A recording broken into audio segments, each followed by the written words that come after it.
ধর্মপ্রাণ মুসলিমদের সবাই অপেক্ষায় থাকে কখন বছর ঘুরে আবারও রমজান মাসের দেখা মিলবে। চলতি বছরের শেষে নতুন বছর শুরু হতে এখনো বাকি ৪ মাস, কিন্তু এর আগে থেকেই মুসলমানদের মনে শুরু হয়ে গেছে অন্যরকম এক প্রতীক্ষা ও কৌতূহল। আগামী বছর কবে নাগাদ পবিত্র রমজান শুরু হবে এবং কবেই বা উদযাপিত হবে পবিত্র ঈদ উল ফিতর, তা নিয়ে সবার মাঝেই চলছে ব্যাপক আলোচনা। জ্যোতির্বিজ্ঞানীদের নিখুঁত গাণিতিক হিসাব এবং মধ্যপ্রাচ্যের জনপ্রিয় সংবাদ মাধ্যম জর্ডান নিউজের একটি গুরুত্বপূর্ণ প্রতিবেদনে ১৪৪৮ হিজরি সনের রমজান ও ঈদের এই সম্ভাব্য তারিখগুলো বিস্তারিতভাবে তুলে ধরা হয়েছে।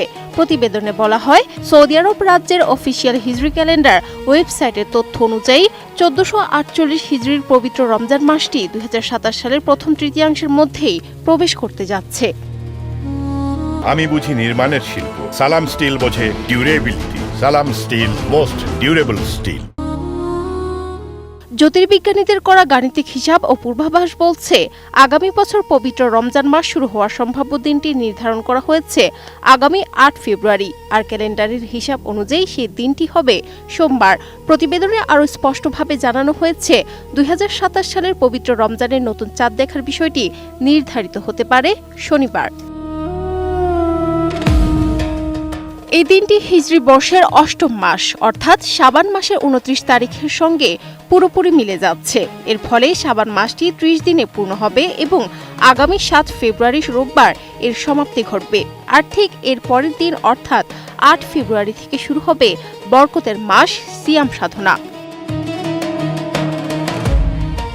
অন্যদিকে পবিত্র ঈদ উল ফিতরের সম্ভাব্য তারিখের বিষয়ে প্রতিবেদনে তুলে ধরা হয়েছে যে ১৪৪৮ হিজরি সনের পবিত্র রমজান মাসটি ২৯ দিনের হতে পারে। সেই গাণিতিক হিসাব অনুযায়ী আগামী বছরের ৮ মার্চ সোমবার রমজান মাস শেষ হতে পারে, আর পবিত্র এই মাসের ঠিক পরদিন অর্থাৎ ৯ মার্চ মঙ্গলবার উদযাপিত হতে পারে পবিত্র ঈদ উল ফিতরের আনন্দঘন প্রথম দিনটি।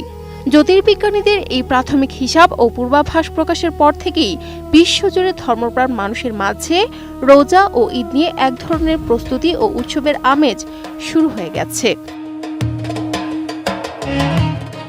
সাদিয়া সিদ্দিকা, এটিএন নিউজ।